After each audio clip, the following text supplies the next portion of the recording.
నమస్తే, welcome to our channel. కల్తీ నెయ్యి కేసులో ధర్మారెడ్డిని విచారించారు. మరి తర్వాత సుబ్బారెడ్డి. మరి వీరిద్దరితో ఈ కేసులో విచారణ ఆగుతుందా? తర్వాత ఇంకెవరినైనా విచారించనున్నారా? అసలు ఏం జరగబోతుంది తెలుసుకునే ప్రయత్నం చేద్దాం. దీన్ని విశ్లేషించడానికి మనతో పాటుగా ఉన్నారు సీనియర్ జర్నలిస్ట్ సత్యమూర్తి గారు. నమస్తే సార్. నమస్కారం అండి. కల్తీ నెయ్యి కేసులో కీలక పరిణామం సార్. మరి ధర్మారెడ్డి విచారణ ముగిసింది. మరి తర్వాత వైవి సుబ్బారెడ్డిని ఈ నెల 13వ తారీఖున విచారించనున్నారు. వీళ్ళతో ఆగుతుందంటారా, లేదంటే ఈ కేసు ఇంకా విచారణ ఎవరినైనా చేయనున్నారా? ఏం జరగబోతుందంటారు ఈ కేసులో? అంటే ఈ కేసుకి సంబంధించి ఒక నెయ్యిలో కల్తీ జరిగింది, అది కేవలం డబ్బుల కోసం చేశారు అనేది ఒక్క యాంగిలే కాదు. ఇందులో ఇంకొక యాంగిల్ కూడా ఉంది. అదేంటి అంటే హిందువుల మత విశ్వాసాలని దెబ్బతీసే యాంగిల్. అంటే వెంకటేశ్వర స్వామి పవిత్రతని తగ్గించే ఒక పెద్ద కుట్ర. అంటే వేరే మతానికి సంబంధించిన వ్యక్తులు తిరుమలని కబ్జా పెట్టుకొని ఆ తిరుమల ప్రాశస్త్యాన్ని తగ్గించే విధంగా లడ్డు, అంటే తిరుపతి వెంకటేశ్వర స్వామి అంటే మనం ఆ లడ్డూలోనే స్వామివారిని చూసుకుంటూ ఉంటాం. అంత పవిత్రంగా మనం లడ్డూ ప్రసాదాన్ని స్వీకరిస్తాం. అంటే తిరుపతి డైరెక్ట్గా వెళ్ళలేని వాళ్ళు కూడా తిరుపతి ప్రసాదం, ఆ లడ్డూ ప్రసాదాన్ని తీసుకొని భక్తి శ్రద్ధలతో వెంకటేశ్వర స్వామి మనల్ని అనుగ్రహించి ప్రసాదం మనకిచ్చాడు అనుకుంటాం. అంతటి పవిత్రత ఉన్న తిరుమల లడ్డూని అందులో కల్తీ దినుసులు కలపటం, మరీ ముఖ్యంగా నెయ్యి, కల్తీ నెయ్యి, అందులో కూడా యానిమల్ ఫ్యాట్ కలిసిన కల్తీ నెయ్యిని వాడటం ద్వారా తిరుమల లడ్డు పవిత్రతని తగ్గించటం. తిరుమల లడ్డు పవిత్రతని తగ్గించటం అంటే జగన్మోహన్ రెడ్డి ముఖ్యమంత్రిగా ఉన్న సమయంలో లడ్డు ఒక రోజు కన్నా ఎక్కువ ఉండేది కాదు. తిరుపతి నుంచి ఊరికి చేరే లోపల లడ్డు పాడైపోయేది.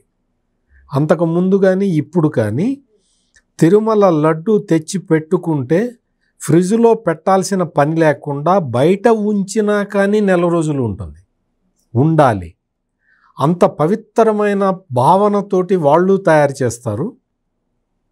దినుసులు కూడా అటువంటివి వాడతారు. కాబట్టి ఒక నెల రోజులైనా చెడిపోకుండా ఉండే అతి పవిత్రమైన అంటే ఆ స్వామివారి ఇచ్చిన ఆశీర్వాదంగా తిరుపతి లడ్డూని భావించే పరిస్థితి మనందరికీ ఉంటుంది. అటువంటి ఆ లడ్డు ప్రాశస్త్యాన్ని తగ్గించేస్తే ఆటోమేటిక్గా వెంకటేశ్వర స్వామి పవిత్రత తగ్గిపోతుంది అన్న భావన కొంతమంది అన్యమతస్థులు కలిసి చేయటం, ఆ కుట్రలో ఇది కూడా ఒక పార్టు అని భావించాల్సిన అవసరం కనపడుతూ ఉన్నది. ఎందుకు ఇంత పెద్ద ఆలోచన ఎందుకు చేయాల్సి వస్తున్నది అంటే వెంకటేశ్వర స్వామి పవిత్రతని తగ్గించటానికి ఆనాడు జగన్మోహన్ రెడ్డి ప్రభుత్వం చాలా చర్యలు తీసుకుంది. మొత్తం తిరుమల మొత్తాన్ని కాంక్రీట్ జంగిల్గా మార్చేయటం, ఆ తర్వాత ఎర్రచందనం స్మగ్లింగ్ని యథేచ్ఛగా చేసేయటం, రాత్రింబగళ్ళు ఎర్రచందనం చెట్లని కట్ చేస్తూ ఉంటే అక్కడి నుంచి ఈ జంతువులు, అడవుల్లో ఉండే జంతువులు పారిపోయి జనావాసాల్లోకి రావటం, వీటితో పాటు మొత్తం అక్కడున్న దుకాణాల సముదాయాలన్నీ కూడా చిన్న చిన్న హాకర్ల దగ్గర నుంచి పెద్ద పెద్ద షాపుల వరకు అందరూ కూడా దోచుకునే కార్యక్రమమే తప్ప, భక్తుల్ని పీడించే కార్యక్రమమే తప్ప సేవాభావం ఎవరికీ లేకపోవటం, హోటళ్ళు, అక్కడున్న హోటళ్ళు మొత్తం నూడిల్సు, ఫ్రైడ్ రైసు స్థాయికి వచ్చేయటం, సామాన్యుడికి అందుబాటులో లేకపోవటం, ఆఖరికి నిత్యాన్నదానంలో కూడా నాసిరకం బియ్యం, నాసిరకం పప్పు దినుసులు వాడటం వల్ల అసలు ఆ పవిత్ర భావనే నశించిపోవటం,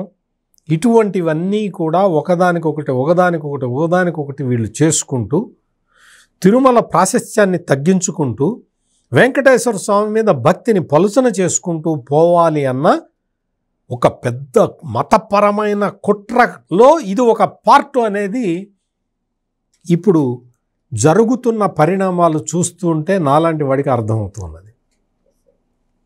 ఇక్కడ ధర్మారెడ్డి అనే వ్యక్తి అంటే అప్పటిలో వెంకటేశ్వర స్వామిని కూడా కంట్రోల్ చేసేంత దుస్సాహసాన్ని చేసిన వ్యక్తి ధర్మారెడ్డి, సుబ్బారెడ్డి, భూమన కరుణాకర్ రెడ్డి, ఆ రెడ్డి, ఈ రెడ్డి మొత్తం వెంకటేశ్వర స్వామిని కూడా వెంకటేశ్వర రెడ్డి అని చేసే పరిస్థితిని అక్కడ తీసుకొచ్చి అట్లాగే వాళ్ళు ప్రవర్తించారు. వెంకటేశ్వర స్వామిని మొత్తం మేము ఎట్లా చెబితే నువ్వు అట్లా ఉండాలి అని శాసించారు. వెంకటేశ్వర స్వామికి అక్కడ కైంకర్యాలని కూడా వాళ్ళు మార్చేశారు. అంటే దారుణం అన్నమాట. అటువంటి దారుణాలకి ఒడిగట్టి ఎందుకు అంత కండకావరం? ఎవరైనా హిందువు అయితే, నికార్సైన హిందువు అయితే, హిందూ ధర్మం మీద నమ్మకం ఉన్న వ్యక్తి అయితే వెంకటేశ్వర స్వామిని ఈ విధంగా సవాల్ చేయగలుగుతాడా? నువ్వు అన్యమతస్థుడివి కాబట్టి, నువ్వు వెంకటేశ్వర స్వామిని మీద నీకు నమ్మకం లేదు కాబట్టి నువ్వు వెంకటేశ్వర స్వామినే ఛాలెంజ్ చేస్తూ ఉన్నావు. పరకం అనే అంశం కూడా ఇందులో భాగం అనుకోవచ్చు. అది అన్ని రకాలుగా వెంకటేశ్వర స్వామిని అడుగడుగున ఛాలెంజ్ చేసుకుంటూ వచ్చారు. ఈ రోజున అంటే చాలామంది ఏమనుకున్నారు అంటే ధర్మారెడ్డిని పిలవరేమో, ధర్మారెడ్డి చాలా పవర్ఫుల్ మనిషి. ఇప్పుడు ధర్మారెడ్డి అంటే ఎప్పుడైతే జగన్మోహన్ రెడ్డి ప్రభుత్వం పతనం అయిపోయిందో ఆ నెక్స్ట్ డే నుంచి ధర్మారెడ్డి జాడ లేదు, ఎక్కడున్నాడో తెలీదు. ఆ తర్వాత కొద్ది కాలం సోషల్ మీడియాలో ధర్మారెడ్డిని ఎవరో కాపాడుతున్నారు. ఆ కాపాడేది ఎవరు అంటే తెలుగుదేశం పార్టీకి సంబంధించిన ఒక ఎమ్మెల్యే. ఆ ఎమ్మెల్యేకి సంబంధించిన కంపెనీలలో ఈ ధర్మారెడ్డి పనిచేస్తున్నాడు, అందుకని ఆ ఎమ్మెల్యే కాపాడుతున్నారు అన్ని సోషల్ మీడియాలో విస్తృతంగా ప్రచారం చేశారు. దాంతో ధర్మారెడ్డిని పిలవరేమో, ధర్మారెడ్డి మీద యాక్షన్ ఉండదేమో అన్న భావన చాలామందిలో వచ్చేసింది. ధర్మారెడ్డి మోస్ట్ పవర్ఫుల్ పర్సన్ ఏమో, అతన్ని ఎవరూ శిక్షించలేరేమో అన్న ఒక ఆలోచన వచ్చింది, అందరికీ చాలామందికి వచ్చింది.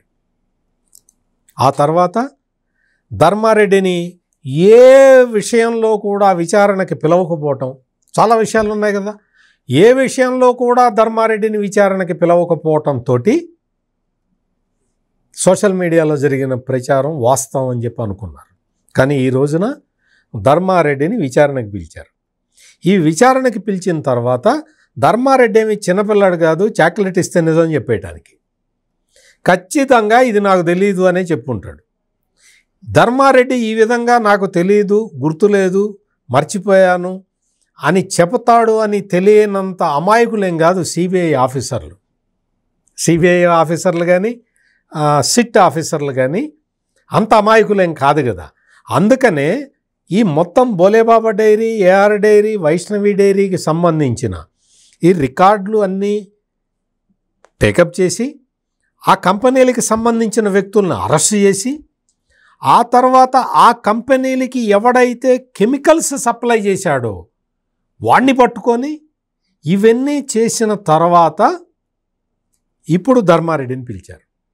ధర్మారెడ్డి నాకు తెలియదు, నాకు గుర్తులేదు, నేను మర్చిపోయాను అని చెప్పినా కానీ తర్వాత 13వ తారీఖు అప్పటి టీటీడీ చైర్మన్ వైవి సుబ్బారెడ్డిని రమ్మన్నారు. నేను 13 రాను, నేను 15వ తారీఖు వస్తాను అన్నాడు. 15 పర్వాలేదులే రమ్మన్నారు. అంటే 15వ తారీఖు అతను వచ్చిన తర్వాత అతన్ని అడుగుతారు. అతను అదే చెప్తాడు. ఎందుకు అంటే వైవి సుబ్బారెడ్డి అప్పటి టీటీడీ చైర్మన్గా ఉన్న వ్యక్తి, స్వామికి ఈ అపచారం జరిగింది అని తెలిసిన తర్వాత దర్యాప్తుకి సహకరించాల్సిన వ్యక్తి వైవి సుబ్బారెడ్డి. కానీ ఏమాత్రం సహకరించకుండా ఆంధ్రప్రదేశ్ ప్రభుత్వం వేసిన సిట్టు మీద నాకు నమ్మకం లేదు అని కోర్టుకు వెళ్ళిన వ్యక్తి సిబిఐకి ఇవ్వమని చెప్పి అడిగాడు. సిబిఐ చేత దర్యాప్తు చేయమని అడిగాడు. సిబిఐ మీద దర్యాప్తు చేయమని అడిగిన సమయంలో ఆ సమయంలో సిబిఐ విచారణకి రాష్ట్ర ప్రభుత్వం అంగీకరించదు, సుప్రీంకోర్టు సిబిఐకి అప్పగిస్తుంది. అని రకరకాలుగా అనుకున్నారు. అంటే ఎట్లయినా తప్పించుకోవచ్చు మనం అనుకున్నారు. కానీ వెంకటేశ్వర స్వామి దయ వల్ల, వెంకటేశ్వర స్వామి పాటించే ధర్మం వల్ల, అనుసరించే ధర్మం వల్ల, ఆయన భక్తులకి ఇచ్చే అనుగ్రహం కారణంగా సుప్రీంకోర్టు ఒక నిర్ణయం తీసుకొని సిబిఐని, రాష్ట్ర ప్రభుత్వ పోలీస్ అధికారులు, సిట్ అధికారుల్ని వీళ్ళిద్దరినీ కలిపి, ఒక ఆహార నిపుణుడిని కూడా కలిపి ఒక కమిటీ, ప్రత్యేకమైన సుప్రీంకోర్టు సిట్ వేసి దాని ద్వారా ఎంక్వైరీ చేయమని ఆదేశాలు ఇచ్చినప్పుడు వైవి సుబ్బారెడ్డి గొంతులో పచ్చి వెలక్కాయ పడ్డది. దీని నుంచి ఎలా తప్పించుకోవాలా అని ఆలోచించి కుట్రలు పన్ని ఏం చేశాడు అంటే, మాకు బ్యాంక్ అకౌంట్స్ని మాకు ఇవ్వండి అని ఈ సిట్టు అడిగితే, ప్రత్యేక సిట్టు అడిగితే, అందులో మాకు చాలా ప్రైవేటు విషయాలు ఉంటాయి, అవన్నీ మేము మీకు ఇవ్వము అని చెప్పి కోర్టుకి వెళ్ళాడు మళ్ళీ ఈ వైవి సుబ్బారెడ్డి. కోర్టుకి వెళ్ళిన తర్వాత కోర్టు నుంచి కొన్ని ఆదేశాలు వచ్చినాయి. ఇప్పటివరకు మీరు సేకరించిన వివరాలతోటే మీరు ఎంక్వైరీ చెయ్యండి అని చెప్పి కోర్టు ఆదేశిస్తే, కింది కోర్టు తీర్పుని సుప్రీంకోర్టులో సవాల్ చేసింది ఈ సిబిఐ టీం. ఇంకా కోర్టు జడ్జిమెంటు ఇంకా ఆదేశాలు రావాలి, అది ఓకే, ఆ జోలికి మనం వెళ్లాల్సిన అవసరం లేదు. ఇక్కడ వైవి సుబ్బారెడ్డి ఇన్ని రకాలుగా విచారణని తప్పించుకోవటానికి ఎందుకు ప్రయత్నం చేస్తున్నాడు? నువ్వు చైర్మన్గా పనిచేసిన నువ్వు ఏం చేయాలి? దర్యాప్తుకి సహకరించాలి, నిజంగా నువ్వు నేరం చేయకపోతే.